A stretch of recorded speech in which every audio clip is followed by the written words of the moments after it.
Stay out of sight. I'm on my way. Don't open the door. What am I, crazy? Stay hidden. I'll be there soon. Just make sure you keep the lights on.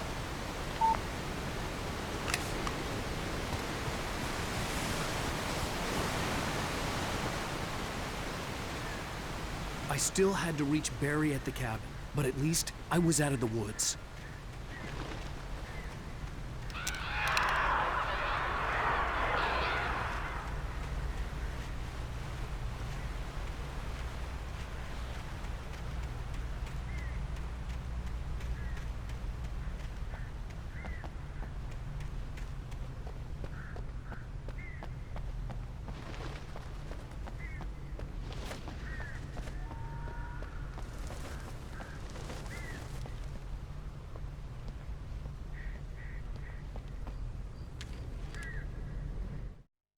The FBI agent's command froze me in place. I considered surrender. It was all falling apart anyway. I could give in, let someone else deal with it, but it felt all wrong. Call it instinct, his posture, the way he held the gun. He was no friend. Shots ringing in my ears, I leaped for the hole in the fence and stumbled into the darkness beyond.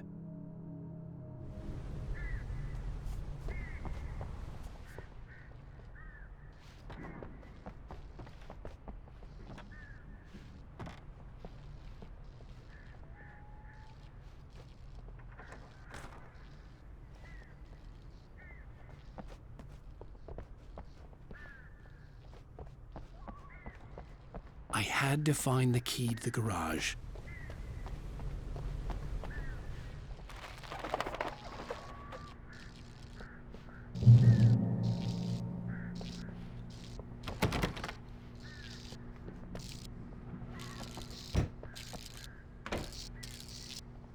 I needed the garage key to get to the car. A story is not a machine that does what you tell it. A story is a beast with a life of its own. You can create it, shape it, but as the story grows, it starts wanting things of its own. Change one thing and you set off a chain reaction of events that spreads through the whole thing. The characters have to be true to themselves. The events need to follow a logic that fits the story. A single flaw and the magic is gone. The story dies. Alice dies.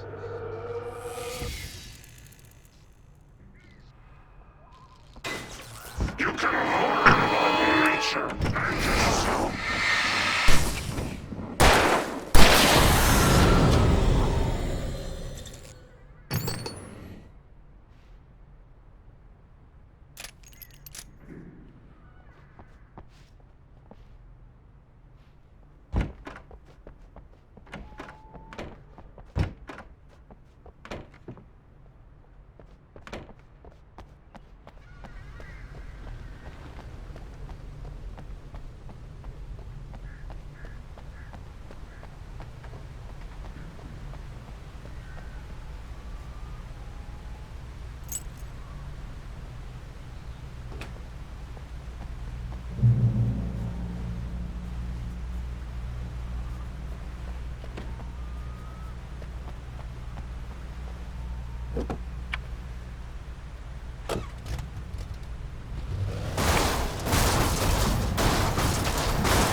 The flare gun was probably the best weapon I could imagine against the dark things I was facing.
The flare gun was probably the best weapon I could imagine against the dark things I was facing.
It was the kidnapper.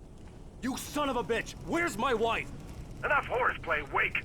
You deliver the manuscript, and you can have your woman back. Simple as that. I don't... Listen. I'm gonna need time to finish it. I still need to write the ending. I need... a week. It's not done. I need a week. 2 days. The old Bright Falls coal mine is nearby. You can find it easy, city boy. The main building, there at noon. You bring the manuscript, you'll get your wife. If not, well, get me. Yes, I get you.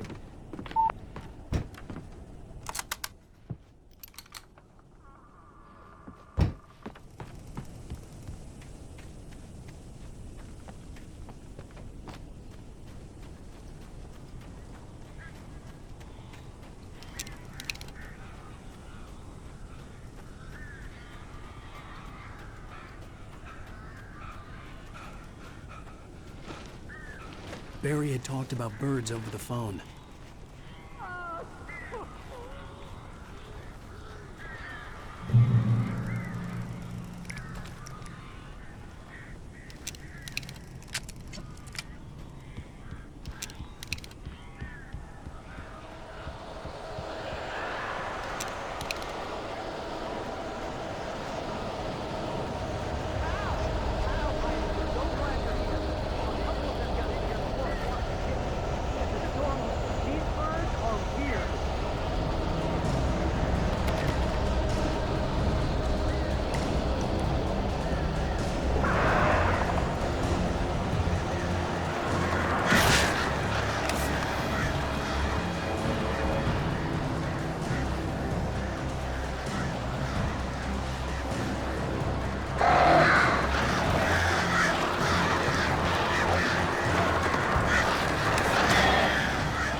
Hey, Al.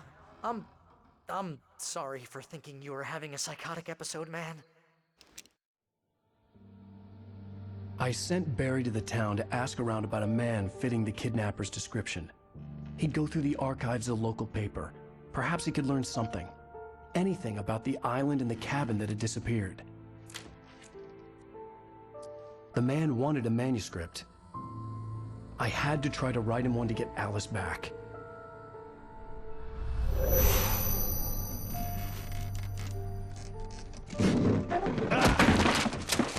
For me, the supernatural had always been nothing but a metaphor for the human psyche, a tool to use in writing fiction. Now, it was happening for real, and I couldn't put a single word on paper.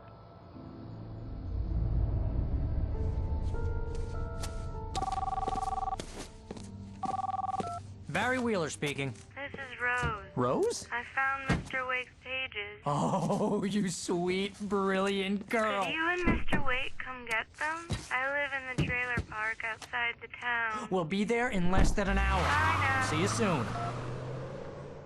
Have a great day. Hope you come back soon. Welcome to the Oh Dear Diner.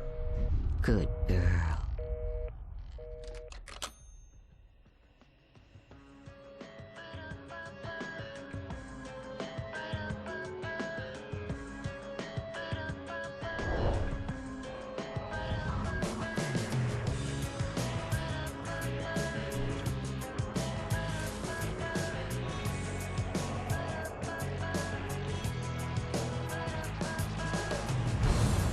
Come here. Pretty please. Can you tell me where I am? You won't you say something? I need to get Previously on Alan Wake, Alice has been kidnapped. Alan, please help me. Alice? You'll do exactly what I say if you ever want to see your wife again. I can't tell anyone except my agent Barry. Damn it, Barry, they'll kill her. You're my best friend, and I'm worried that you're not right in the head. The ransom is a manuscript I supposedly wrote that's coming true before my eyes. It happened just the way it was on that page. So dark. I have found only a few scattered pages. I want the entire manuscript. The deadline is in 2 days. I found Mr. Wake's pages. Good girl. How the hell did she get her hands on the manuscript anyway? I don't know. She's resourceful. I told you you were too hard on her. Listen, I found out all sorts of interesting stuff while I was digging around. Yeah. Mr. Wake, it's Sheriff Breaker. We have an FBI agent here, Agent Nightingale. FBI? He's anxious to see you. You'd better come to the station. Okay, I'll be right over, Sheriff. Let's make this quick, huh? Help you folks? Name's Randolph. I'm the manager. We're looking for Rose. Works as a waitress down at the diner. Rose, sure. Nice girl. Who wants to know? I'm Alan Wake. The writer, huh? I heard on the radio you were visiting. Well, I'll show you her trailer. That Rose, she's a nice girl. Always pays her rent on time. As I was saying, Al, I found all sorts of weird stuff from the local newspaper's archives. This place is crazy. Disappearances, mysterious deaths, urban legends come true, and get this, most of this stuff takes place around Cauldron Lake. Well, you ain't wrong, mister. The Indians thought the lake was a doorway to the underworld. I'm the God-fearing type myself. I don't hold with that sort of thing. Yeah, okay. Anyway, there was an island there owned by a guy called Thomas Zane. Now, some of the articles I found about him make him out to be a famous writer, but I ran a bunch of searches, couldn't find a single thing he wrote. Zane was heavily into diving, so much so that the place came to be called Diver's Isle. But the volcano under the lake erupted in 1970, and Zane went down with the island. Yeah, how about that? It was there in the morning, as if it had fallen from the sky. But it would take a tornado to lift something like that. We're damn lucky it didn't crush any of the trailers.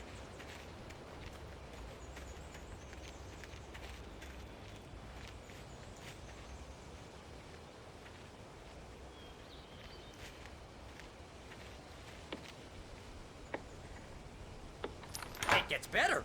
A local girl Barbara Jagger drowned in Cauldron Lake just a week earlier. They were lovers. Sure, Jagger's a local spook story. The Scratching Hag comes for you in the dark. Childish stuff like that. Anyway, Al, I'm just getting to the best part. All of the articles about this stuff were written by Cynthia Weaver. I asked around, and she's that crazy bag lady you met. What, the lamp lady? She can be a little loopy, but she's not homeless or anything.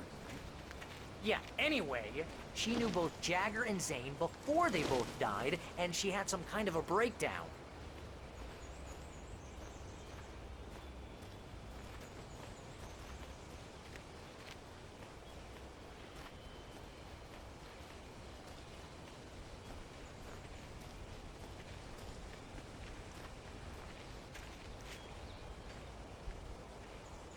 Well, mister, this here's Rose's trailer. You mind me asking what you want with her? We're just here to talk to her, pal.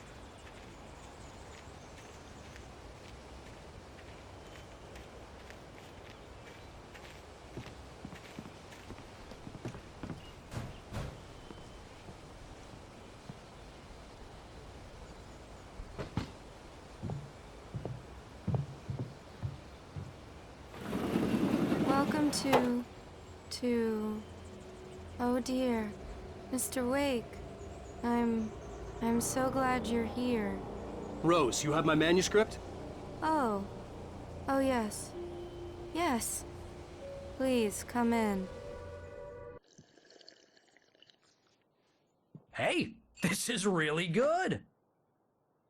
Rose, Yes, my manuscript. I really need it. I understand. I know what you need. A muse to inspire you. Oh, for Barry. She doesn't have anything. Yeah, hey, Al? Al, what's... Oh... Barry! What? What?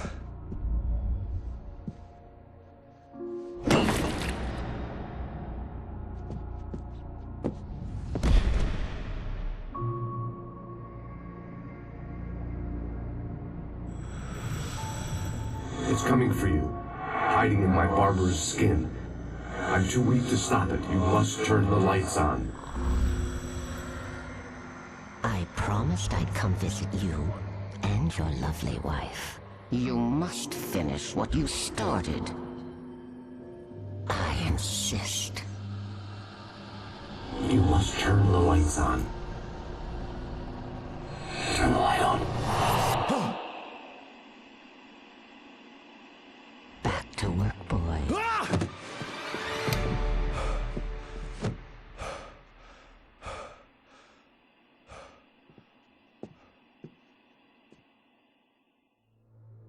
I felt nauseous, hungover. Only anger kept me going.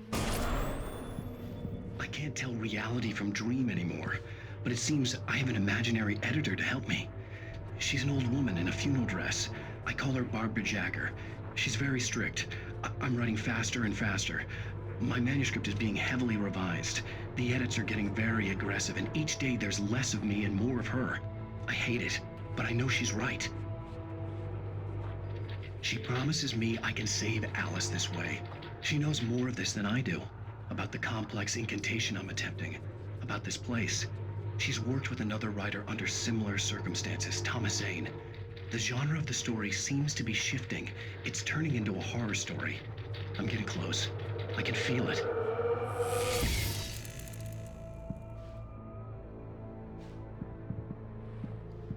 Rose took a day from me. I had less than 12 hours left to meet the kidnapper. All I could do was get Barry into the car, work something out once I got on the road. Welcome to the Oh Dear Diner. What can I get you today? Coffee? I couldn't work up much hate for Rose. Something had used her to get to me and left its mark. First refill is free. Milk and sugar on the counter there. Would you like to hear today's specials? Thank you. A nice day. Come back soon. My gun and flashlight were gone. I'd have to find a way to get Barry into the car as quickly as possible. There was no time to waste. Mr. Randolph liked Rose. That little smile she had. How she was still sweet when life had tried so hard to make her bitter. It wasn't any of his business what she did in her trailer. But those strangers, the writer and his smart-ass sidekick, looked like trouble. And they'd been in there for hours, way past her normal bedtime. He reached for the phone and called the sheriff's station.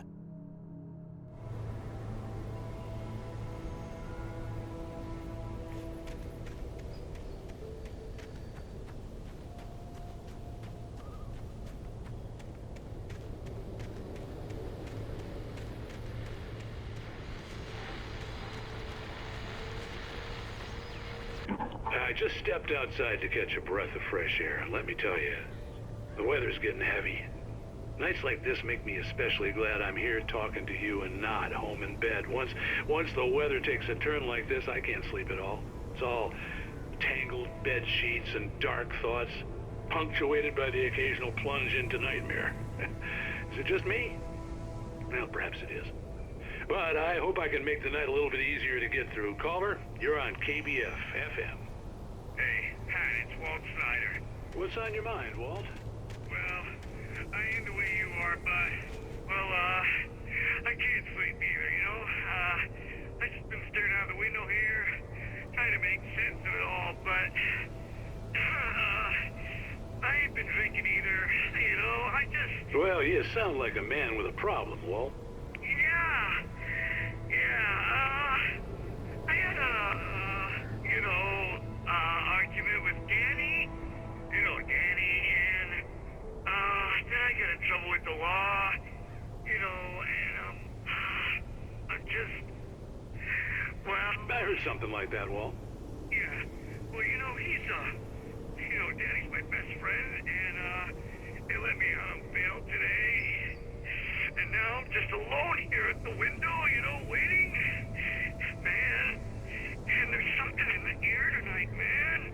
I was just outside looking up at the sky above our broadcast tower thinking the same thing. What are you waiting for, Walt? I don't know. Something's gonna happen. I think I better go. Well, Walt, maybe... No, thanks, Pat.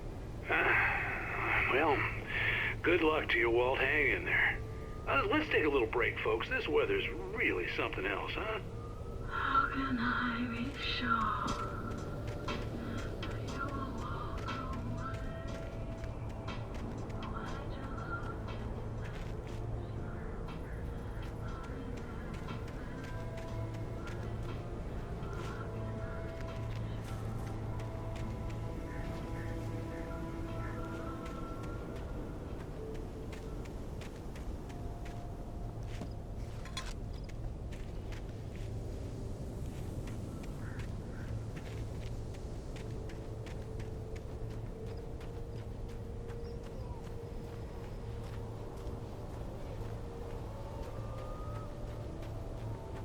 Oh, you're gonna get it now.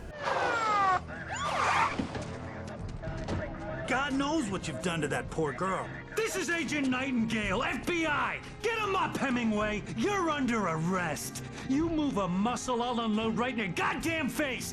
Stay right where you are, Spillane!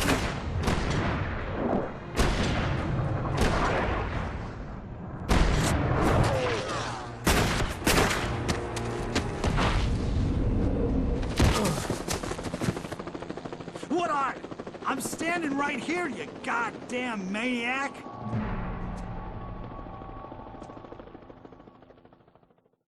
I hated to leave Barry behind, but there was no way I'd miss my appointment with the kidnapper.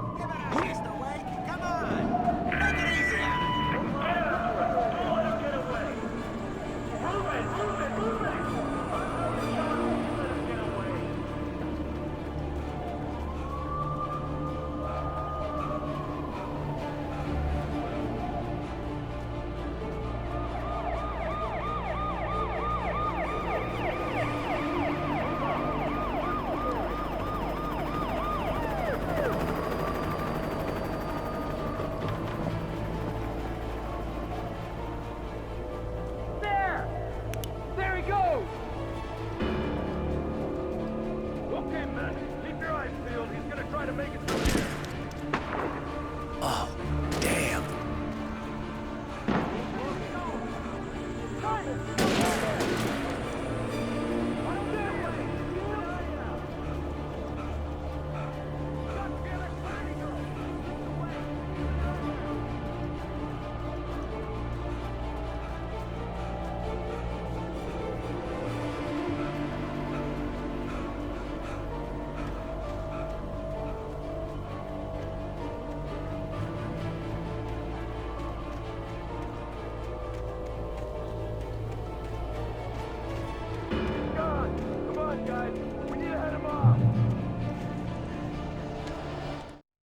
For decades, the darkness that wore Barbara Jagger's skin slept fitfully in the dark place that was its home and prison.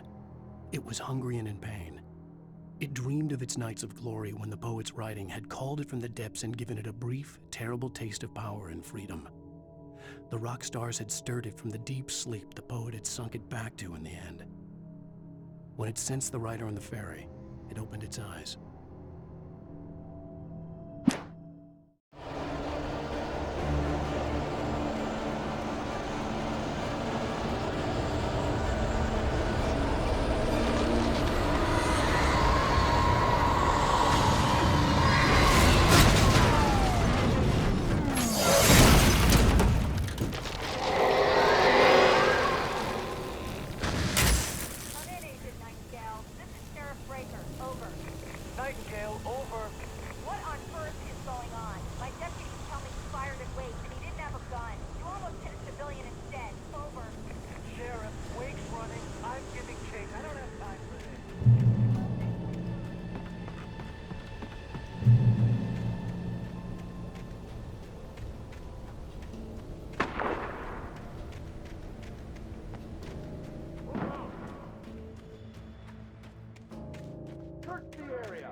This horror was everywhere I went, circling me. The cops didn't stand a chance. They were after a writer, not a monster.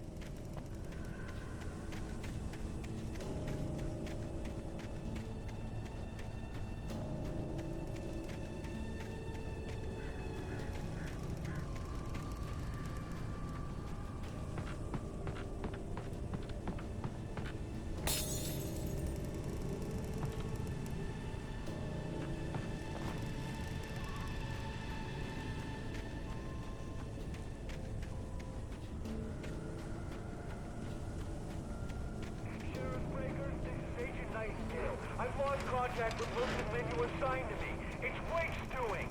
Wait, are you seriously telling me that geek writer just took out my deputies? Are you kidding? I mean, this guy, he wears...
is James. Mulligan, Thornton, come in. Over.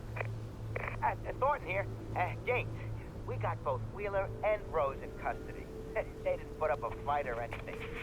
Why, they were... Hey, Mulligan, what you... Come on! Sit down and give me that. James, Mulligan here. Over. Go ahead, Mulligan. Over. We got Wheeler and Rose here. Wheeler's drunk or hopped up on something.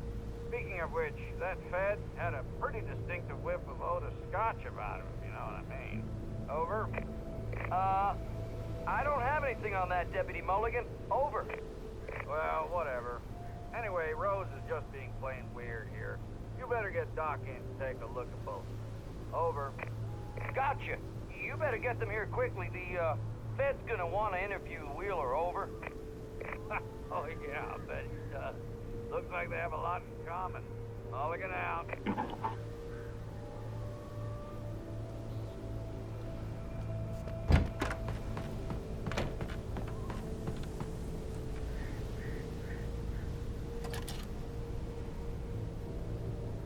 I could see the lights of the radio station in the distance.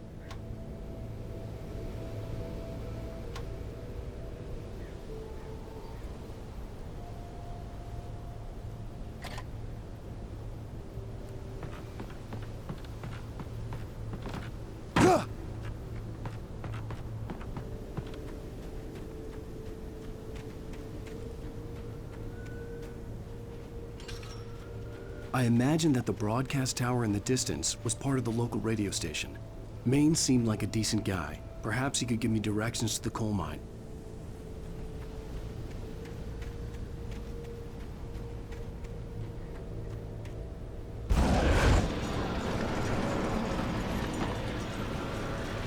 Unnatural shadows clung to the gate. The darkness that was after me was trying to stop me. I wouldn't get through without a light.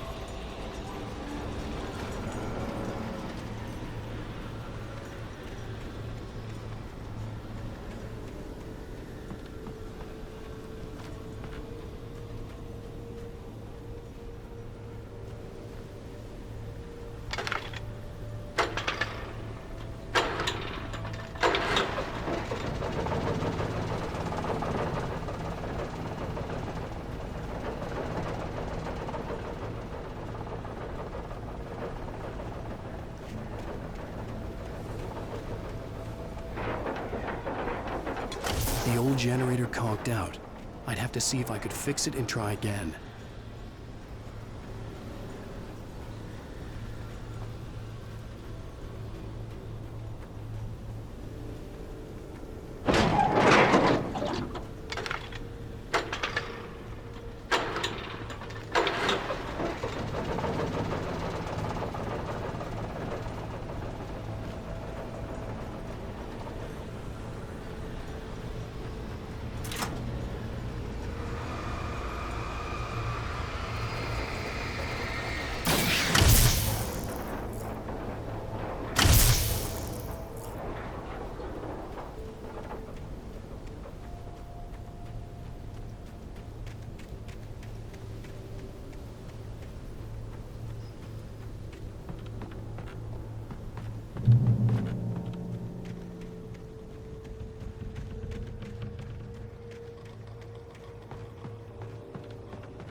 It took me a moment to recognize the flashbang grenades.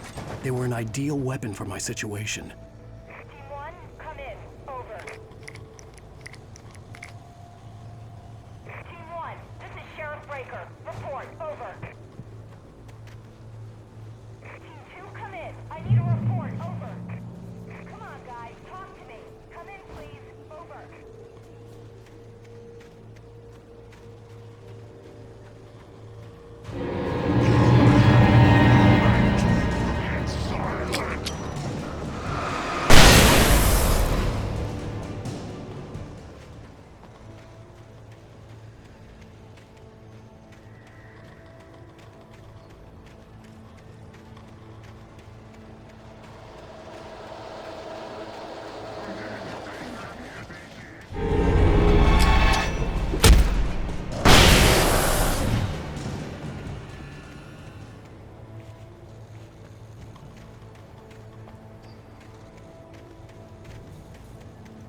Here's another call.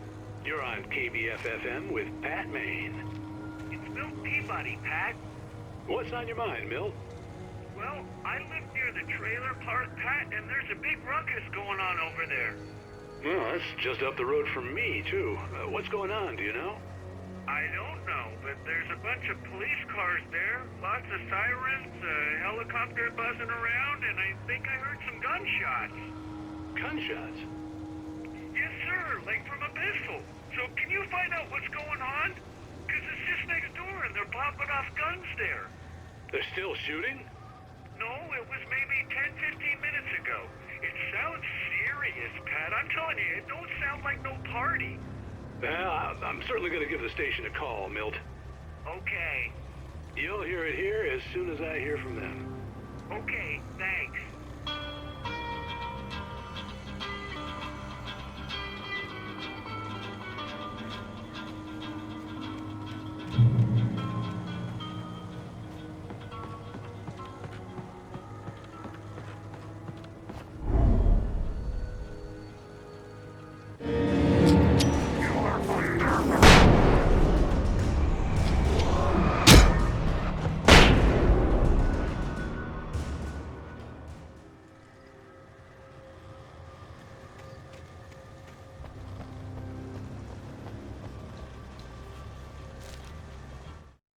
Touched by the dark presence, Rose was lost in a dreamland where everything was drawn in black and gray crayons. The old lady had promised her that all her wishes would come true. She would be Alan Wake's muse. She was smiling so hard it hurt her face. She crushed a bottle full of sleeping pills into the coffee. Deep down inside, she was screaming in terror.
I hope Maine could lend me a car to get to the coal mine. Oh, why, hello, Lorna. What do you have for us? Well, I'm just helping Warren's cop's father with the trailer park. What do you mean? It's a trailer park. Of course you're going to have trouble in a place like that. I mean, what do you expect? The sheriff should be helping us normal citizens instead of waiting.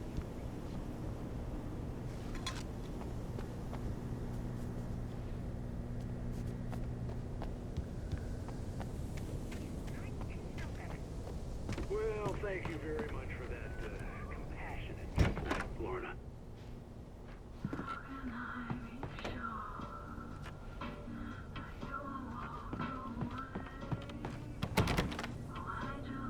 Oh, here's a little surprise. The famous writer Alan Wake just walked in. Folks, I'm going to see if I can talk him into an interview. Come on in, Mr. Wake. Oh, I'm so glad you could find the time to do this, Mr. Wake. Nowhere to run now, Dan Brown. You back away from me. Don't hurt. Whoa, whoa, whoa. Everyone calm down. Put the gun down. We're all friends here, right? Cool your jets, Nightingale. We got him. Judas Priest! What the hell's the matter with you? There's a civilian in there.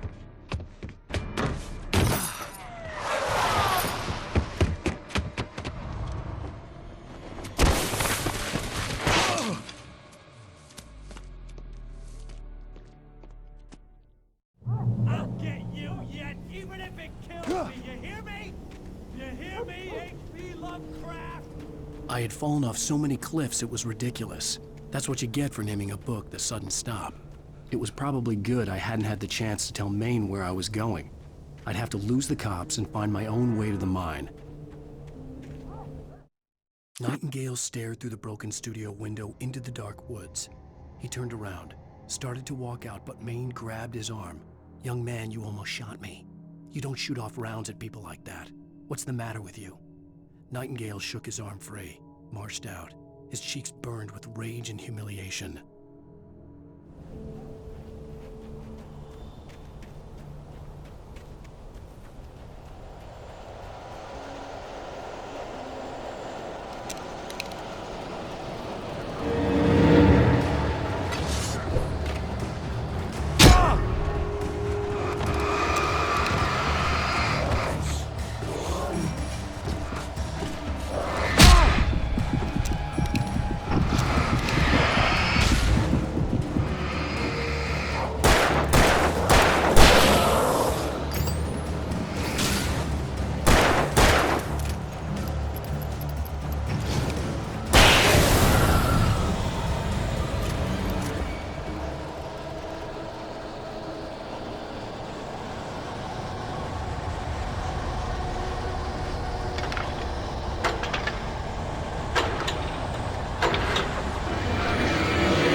No sensible reason for the power company workers to be here. It was almost as if they'd been left for someone like me to use.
The bulldozer's engine roared to life. Mud and rocks flew as it fought for traction. It crashed through the concrete wall and landed heavily in the yard. If it were an animal, it would have shaken its head after the impact, fixed its eyes on me, and charged. Of course, it had no head, nor eyes. Shadows crawled on its form, twisting it into a monster. Then, it came for me.